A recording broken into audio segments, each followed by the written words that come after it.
Hello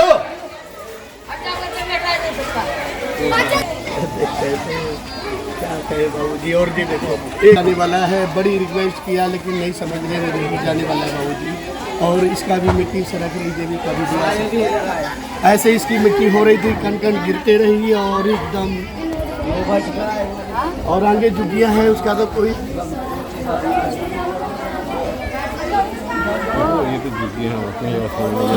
कोई दुख नहीं बाबूजी। आज इनका जो घर की गृहस्थी सब अभी दबी हुई है बाबूजी, कुछ नहीं निखारा गया। घर का कपड़ा लत्ता जो भी है इनके जीवन कोई बच्चा नहीं नुकसान हुआ उसका कोशिश करेंगे भी तरीके से जब वो यहाँ पे बनाए कुछ ना कुछ मदद मिले जो बस आपकी कृपा बाबूजी, हमें कुछ पता ही नहीं है। ये देखो अब नाले के किनारे नाला तो बनना है जी अब ये नाले की नाली तो नहीं बन सकती जी बाबूजी। ये पैसा भी गोरखनगर के बाद ये इन लोगों को पता है गवर्नर साहब की इन्वॉल्वमेंट करके ये पैसा लगा। तो ये इलाका म्यूनसिपैलिटी में हाँ नहीं वो स्कीम थी म्यूनसिपैलिटी के अंदर। हाँ तो इन सबको पता है। खुद भी जो लोग हों जो नाले के किनारे हैं जब ये वहाँ पे पहुँचे वो अपना अपना रास्ता छोड़ दे, सामान निकाल ले। थोड़ी सी ताबुन आप लोगों को भी करना चाहिए। हमने अपनी अपनी मशीनें भी लाई बाबूजी, लगाया वो मशीन के बावजूद भी ठेकेदार जी नहीं माने और हजार रुपए भी GHC वालों ने दोनों मकान से लिया। 1000 रुपये दे दो मैं छील देता हूँ, गिरने नहीं दूंगा। पैसे भी लिए और बाबूजी आपके समय ऐसा नहीं हुआ रमन जी, आपका समय आ जाए नहीं हम गरीब मर जाएंगे बाबूजी। आपका समय आ जाए नहीं हमारा कोई देखो ना सुबह का गिर गया, ना कोई मीडिया ना कोई। आपकी तो कृपा भी हो गई बाबूजी जो आपने गरीबों में चरण ना दिया। आप रहोगे बाबूजी, अगर आप रहोगे तो ये गरीब जनता इस जम्मू में बचेगी। अगर आप जैसा फरिश्ता नहीं रहा तो इनको देखने वाला कोई नहीं बाबूजी। रोड बनाने वाले बहुत मिलेंगे, रोड में बैठाने वाला कोई इनको मिलेगा नहीं। हमें तो सबके पहले जनता का संविधान चाहिए जो आगे आप लोगों ने बहुत दिल से किया है बाबूजी। यही नाला है जो एक प्लेट नहीं दो आपने दिया है बाबूजी। किसी का मकान तो मकान रहा, धूल नहीं छूने दिया है आपने बाबूजी। वो समय फिर आ जाए, हम परमात्मा से विनती करते हैं बाबूजी। नहीं हम गरीब तड़पेंगे बाबूजी, हमें ना कुछ पता है और ना ही कोई हमारा आपके सिवा सहारा है। हाँ रमन जी हम विनती करते हैं परमात्मा जल्दी से जल्दी आपका मान बढ़े। जो हमें फोन आया पैसे नुकसान हो गया, घर वाले बच जाना चाहिए, मैं इसलिए आप वापस आ गया। बाबूजी घर वाले बच जाए, दुआ करते हुए नुकसान है परिवार कोई नहीं, हम बच देखेंगे गया। आपकी बस यही है कि तरीके से उसके मदद जीवन कैसे का होगी। राग इस जमीन में दब गया बाबूजी। जब नाला बन जाएगा, दीवार बन जाएगी पक्की, फिर हमेशा के लिए अब नाले के गरीब आदमी तो वो नाले के पास ही रहेगा। 24 फुट मांग रहे 24 फुट मांग रहे ठेकेदार जी। और सुबह इनका भी बड़ी रिक्वेस्ट करता रहा, मुझे मशीन भी लेकर आया लेकिन नहीं सुनाई। जाना वो प्रेशर बढ़ा होना ना, ये टेक्निकली में तो चलो मैं बात कर लूँगा। अब इनका बचाव हो जाए, ये 2 मकान फिर गिरने वाले, जो हो गया बाबूजी। अब इसका और जो हमारा मंदिर बच जाए बाबूजी। खेलने वाले हैं, आपने राजनीति नहीं और जैसा करम रामन जी आपने किया है, माँ भगवती ने आपने आशीर्वाद और धर्म का कृपा भी रखा है। आपकी सच्चाई की विजय बाबूजी। मंदिर बना ना। हाँ बाबूजी आप फिर आपका समय आ रहा है, फिर इनको शीशे की तरह आप बनवाओगे बाबूजी। फिर आपका समय आ रहा है बाबूजी।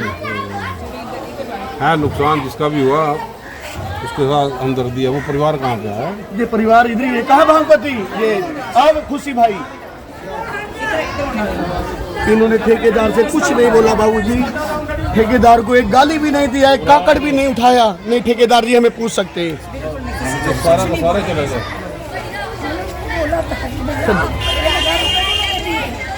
आप क्या करो जैसे सरकार का तो आप सरकार के अधीन है, हम सरकार के तो अधीन है, आप सरकार की तरफ से जो भी है वो ले लो। सिर्फ आप बता दो तो हम कुछ बंदोबस्त कर लेते हैं। इन लोगों ने कहते पकड़ा ऐसे अंदर से पूरा घर घसीट लिया। मेरा छोटा लड़का भी था, मैंने पकड़ के उसको घसीटा, अगर ठीक पूरा ले लिया, सामान तक निकालने का मौका नहीं दिया। अंदर नहीं कुछ भी खोखला नहीं हुआ। ऐसे ही था बाबूजी, जैसा इतनी टाइम दिख रहा, अब तो इसका भी खतरा हो गया, ये भी गिर सकता है। और ठेकेदार जी हंस रहे थे जब मैं इसका घर का वीडियो ले रहा हूँ तो मुझे बता रहे आप मीडिया हो। तो मैं नहीं साहब, मैंने आपसे तो कुछ नहीं कहा, मैं तो घर एक चलो यादगार घर तो जा रहा है कि यादगार बन जाएगी। देखो मैं आपका हाल पूछ के बुलाया, आपने तो नहीं मेरे को बुलाया। इनका मैसेज मिला कि ऐसे हुआ, मैं खुद ही आ गया ना। जो देख लिया है उसका बंदोबस्त करेगा। बस बाबूजी अपनी कृपा रखना और हमें कुछ नहीं, जहाँ आपका साथ और सहयोग है हमें कुछ नहीं आगे जानते हैं राजीव बाबूजी। नगर के रहने वाले लोग जी मेरे लिए सारे पूजनीय हैं और गरीबी रेखा से नीचे रहने वाले लोग उसके लिए हम जान देंगे। जी बाबूजी, राजीव नगर आपका बसाया हुआ है रमन जी, इस राजीव नगर को आपने ही फूलों की तरह समेट के रखना है। करो देखो, नाले के अगर कोई नाले के किनारे आया तो खुद ही अपना सामान शिफ्ट ठीक है बाबूजी। जब नाला बन जाएगा फिर देखेंगे आपको किस ढंग से मदद करे। मैंने तो आपके राजीव नगर के लिए, और मैंने नहीं, ये सोनिया गांधी जी ने जब यहाँ पे आतंकवाद ने दस्तक दे दी, 30 से ज़्यादा लोग मर गए। जब सोनिया जी को लेके मैं यहाँ पे आया था, उन्होंने यहाँ की हालत देखी कि यहाँ के पे एक ईंट नहीं थी, चादर से पर्दा करते थे, परिवार रहते थे। लेकिन आज देखो, जब आपने हमें बनाया, हमने सब मुकाम रहे, अब ईंटों से 3-3 छत बने हुए वहाँ पे पहले एक ईंट नहीं लगती। फ़र्क क्या है? फिर सोनिया जी ने करोड़ों रुपए दिए कि राजीव नगर के रहने वाले लोग हों या आपके गांधीनगर में जितने रहने वाले लोग हों उनके लिए फ्लैट बना दें। फ्लैट बना दिए सुंजवा में। अब 2010 में बनाए, रमन बल्ला उस वक्त मिनिस्टर था, भाजपा का तो नाम निशान नहीं था। आप लोगों के लिए एक सुरक्षित फ्लैट बने कि आप गंदगी में ना रहें, 2 कमरे, अटैच बाथरूम, सब कुछ सुविधा दी। लेकिन आज की भाजपा सरकार ने अलॉटमेंट नहीं कर दी, और जब अलॉटमेंट की तो बोलते हैं प्रवासी मजदूर बाहर से आए। तो आप लोगों को राजीव गांधी ने भी उस वक्त फ्लैट आया तो यहाँ पे बना, 50 साल से आप लोग रह रहे हो, तो आप लोगों के लिए फ्लैट देना, और उसी को रंग रोगन करके भाजपा बोल दिया भाई प्रवासी आ जाए। भाई अगर आप में दम है, ये तो सोनिया गांधी जी ने, और ये म्यूनसिपैलिटी का हिस्सा नहीं था ये, उसके बावजूद फ्लैट बना दिए 6-6 मंजिल। आप सुंजवा में पैसा दिया, म्यूनसिपैलिटी का तो था नहीं, हम ही थे मंत्री और संतरी आज हैं, और उस वक्त मंत्री थे, आज संतरी हैं। आपकी हक की रखवाली करना तो मेरा फर्ज है ना। और उसमें गांधीनगर में जितने गरीब थे, गोर के लोग थे, बाजीगर वाले लोग थे, नई बस्ती के रहने वाले लोग थे, कासिम और जिनको नहीं मिला था, उनका सर्वे हुआ, हाउसिंग बोर्ड ने किया, उसका भी चेयरमैन मिनिस्टर में था, और पूरी लिस्टें बनी, 4-4 अफसरों ने पूरा वेरीफाई करके कौन सा जायज़ केस है, गोर के हैं, एक घर में 10-20 आदमी रहते, उन सबको अलॉट कर दो। अगर इन लोगों ने भाजपा के आज की प्रशासन ने देना है तो नई बिल्डिंग खड़ी कर देना। वही हमारी बिल्डिंग रंग रोगन भी नहीं किया तो उनको बोलते इस प्रवासी मजदूरों को दे दो। तो आप लोगों ने क्या कसूर किया? इसलिए हम दुआ लगाते हैं भाई ये सरकार अब ये नहीं चाहिए जो आपको गरीबी रेखा की, आप जितने सारे लोग हो, आपको पेंशन कल मेरे पास आए थे कुछ 10 दिन पहले, राजीव नगर के वो औरतें जो बोलते कि 6 महीने के हमें राशन ही हम लोकल लोग दे रहे हैं क्योंकि पेंशन बंद है। उस वक्त हमने लगाया जब उस घर में परिवार के बड़े आदमी को टेररिस्टों ने मार दिया, उसके बच्चों को मार दिया, 10-10 विधवा थी यहाँ पे, खाएंगे कहाँ से? हमने कहा पेंशन लगवाते, बोलते राशन कार्ड के लिए बोलो वो नए स्कीम नहीं लागू हो रही। तो ये जो लोग मर रहे हैं भूखमरी से, इसके लिए प्रशासन जिम्मेवार है कि नहीं है? प्रशासन। आप राशन कार्ड भी नहीं बनाते हो, पेंशन इन लोगों की वो गरीबी रेखा के नीचे रहने वाले लोग, तो सेंटर की स्कीमें थी। आज वो जब मजबूर हो गया है तो हमने फिर क्या रास्ता करना? हमने कहा वक्त का इंतजार करो।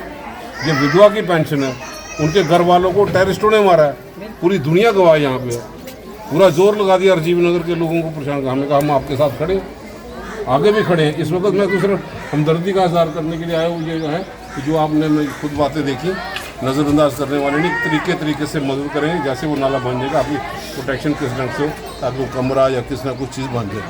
नुकसान जो हुआ उसका लिए तो हम सारे इनके साथ खड़े हैं। इनके काम के जो घर में चूल्हा जलता है उसकी कीमतें कम नहीं की हैं। इसलिए आइंदा जब भी हो आप सब लोग समझो आपके हमदर्द कौन है।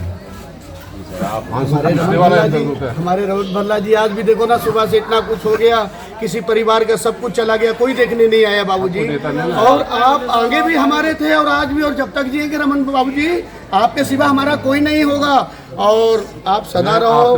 आज देखो ना, हमारे प्रधानमंत्री राजीव गांधी जी ने हमें सन 88 में जब फ्लड आया था तभी से उठा के हमें आज बैठाया गया, और कुछ सन 2002 में मिलिटेंट हमला हुआ, हमारे कुछ शहीद हुए, जो रमन जी ने रात में हमारे बच्चों को शहीदों समेत उठाया और उठा के जीएमसी पहुंचाई, बड़ा सहयोग साथ दिया। मैडम सोनिया को भी लाए, सब कुछ देखा बाबूजी। हमें आप जैसा नेता ही चाहिए बाबूजी, और आज गुरु स्थल में आप हो बाबूजी, जल्दी सबक बेरता नहीं जाएगा रमन जी। लोगों की सुनवाई हो, गरीब आदमी को कहीं दूर ना जाना पड़े। लद्दाख वालों के लिए नए फैसले करते हैं, 15 बार मीटिंगें कर चुके हैं, लेकिन जम्मू कश्मीर के लोगों ने क्या बिगाड़ा कि उनकी बात सुनने के लिए कोई नहीं है। तोरे दास इनका आया हुई नुकसान हुआ, काफ़ी नुकसान हुआ। और ये नाला तो कासर नगर में करके छोड़ चुके थे, फिर गवर्नर साहब के साथ गौर लगाई कि जहाँ से पानी चले वहाँ पे नाला बनाना जरूरत था। नाले के किनारे में थे, चूहों ने इनके जो प्लिंथ थी उसको खोखला कर दिया था, क्या वजूहत यहाँ पे, लेकिन तो किसी ना किसी नाले की सफाई करते अगर नुकसान यहाँ पे हुआ हम इनके साथ हैं, बैठ के इनको किस ढंग से हम कंपनसेट कर पाए। ये गरीब आदमी है, खाने के लिए भी गुहार लगाते हैं। तो ये समाज में ये है कि जितने भी एक दूसरे का साथ कंधे के साथ कंधे मिलाते हुए देते हैं, परेशानी इनको नहीं आएगी, लेकिन जो नुकसान होगा वो तो सामने दिखाई देता है। हम इनके साथ यहाँ पे खड़े हैं और वक्त आने पर जैसे नाला बनेगा इनकी भी बात सुनाई जाएगी और हम इनकी बात को अच्छे ढंग से बुलंद करेंगे। ऐसा नहीं होता क्यों, यह हम तो कई देर से यहाँ पे देख रहे हैं नाले की दीवार क्या है, बोके की क्या पोजीशन है, चूहों ने तो हर जगह पे बड़ा मुश्किल है इनको क्रेट लगा के हमने कई साल यहाँ पे निकाले। अब नालों की सफाई भी अपने वक्त में मैंने 500 ट्रक का मलबा भी निकाला, कलवट थी 500 ट्रक से मलबा। जब मलबा यहाँ पे होगा तो गंदगी या चूहे तो अपना अपना रास्ता निकालते हैं, तो प्लिंथ लेवल का कमज़ोर था। जानने की चीज़ यहाँ पे ज़रूरत है, हम कोशिश करेंगे इनको कोई ना कोई मदद मिल यहाँ पे मिल जाए। ये अकेले नहीं है, मैं इनके साथ खड़ा हूँ।